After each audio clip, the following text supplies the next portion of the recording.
Hey everyone, welcome to my channel. This is my first review of Amberlynn Reid's videos, and I've been sitting in Girl World for a little while now. I've been kind of just sitting back, observing, and I am going to give my commentary on this because I think that it needs it. So we're just going to take a quick look at Amberlynn's new vlog here, and these are all my own opinions. Please don't leave anybody any nasty comments or anything like that. These are just my opinions and how I think and feel. So let's get into it. Last night, because it's 24 hours, I was able to go get some of the my orders done that I needed to get done. So I got my EKG done and I got my chest x-ray done. And I was going to get my ultrasound, but they told me, oh, you have to schedule an appointment for that. And I didn't know because I had called prior to and they said, no, we're open 24/7. Like, you don't have to schedule an appointment. But I think just like miscommunication happened, which is totally fine. So I went to call today to schedule to get my ultrasound done for my gallbladder, and they don't take my insurance. I just feel like frustrated because like I changed insurances at the beginning of the year, and I changed one that is like more well known and a lot more pricey, and I just feel like nowhere takes my insurance, and it's just becoming super frustrating. So $800 for an ultrasound on my gallbladder, that's a no. This is one thing that really upsets me and just I don't understand about Amberlynn is that she is willing to pay thousands of dollars a month for takeout. She has admitted up to $3,000 a month on takeout, on food. And she spends thousands upon thousands of dollars on clothing that she's never going to wear more than once, if she wears it at all, and junk for her house that she does not need. But she is not willing to pay the $800 for an ultrasound that she needs for her weight loss surgery. How does that even make sense? To any normal person, you would think, oh, okay, well, she's going to be putting her health first, and she should be putting her health first. But no, she would rather take the $800 and spend it on junk than get the ultrasound for her surgery. Make it make sense. So now I am, instead of making the appointment, I'm having to call around and see who takes my insurance. You could have just called member services on the back of your insurance card and find out who takes your insurance. You're doing way too much. There are going to be multiple parts of this vlog that I just skip because, frankly, I don't really care to sit here and watch her shove more food in her gullet and gain more weight. She has already told us more than a few times that her psychologist, does not want her showing her food on YouTube, or she's saying that, YouTube food triggers her, or watching YouTube or whatever triggers her. And I believe that she says it later on in this video as well. So I'm just going to skip over these parts because I don't care. So I wanted to talk about 4 like triggers I have when it comes to like overeating or falling off track or eating when I shouldn't, and what professionals tell me to do.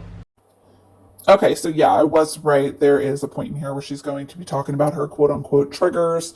So let's see what she has to say, and then I will share my thoughts.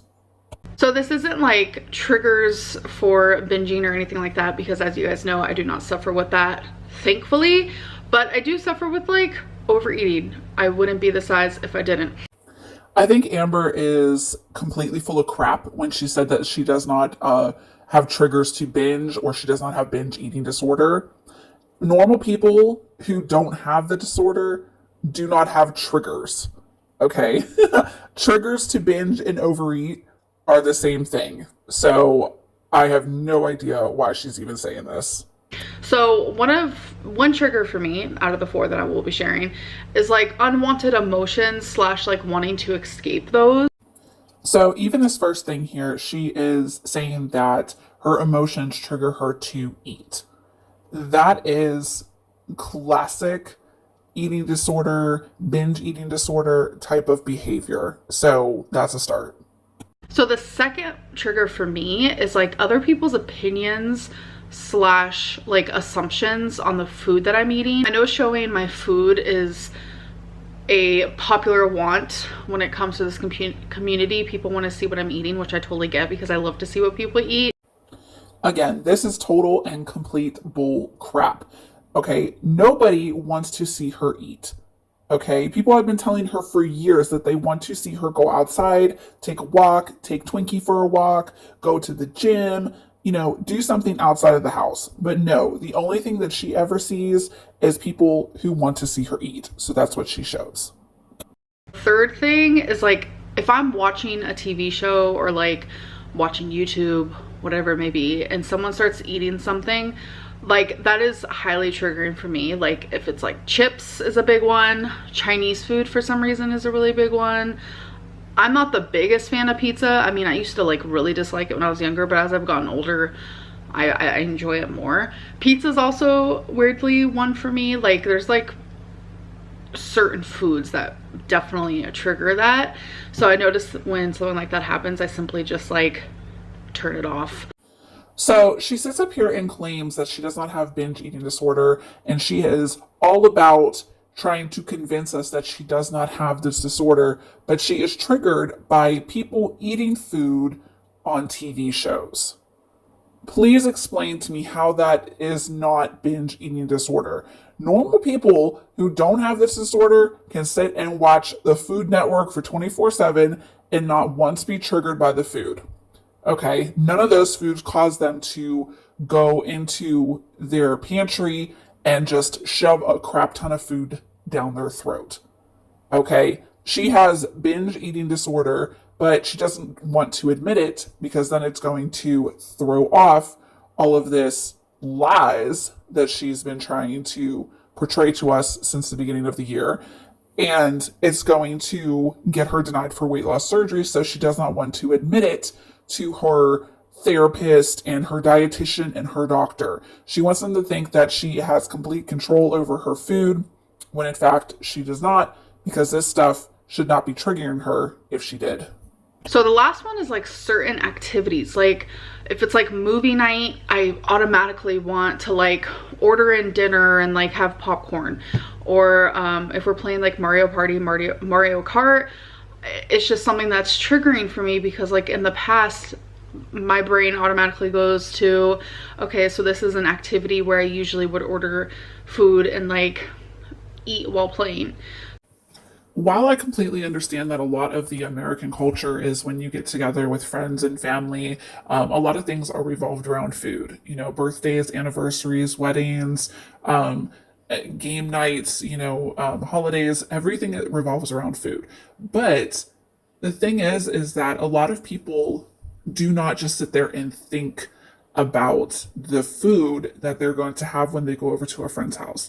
If they go over to a friend's house for game night, they're not thinking about, oh my gosh, well, I'm playing games, so I need to order food. Or I'm going to the movies, so, oh, I need to get that giant thing of popcorn and order in dinner. If you're staying in with a spouse or have friends over or something like that. Classic binge eating again. I think what is worrying to not only myself, but to a lot of other people is the fact that she is just downright lying to these professionals, her doctor, her dietitian, her therapist, saying that she does not have issues with food or that she doesn't have binge eating disorder. She has these problems, but again, she does not want to admit it because it is a narrative that she is going for to get the weight loss surgery. What's going to end up happening is that because she still has all of these problems with food, she is going to end up blowing out her stomach and possibly killing herself because she does not have control over her food as much as she tries to say that she does. And I just don't understand what is going through her brain or why she would even want to risk that. Why would you risk your life instead of just maybe going through a year of therapy and learning how to cope and deal with binges and deal with your eating disorder? But this is Amberlynn Reid here, so what do I know? But let me know what you guys think. Leave your comments in the comments down below. And I will see you guys in the next video. Bye.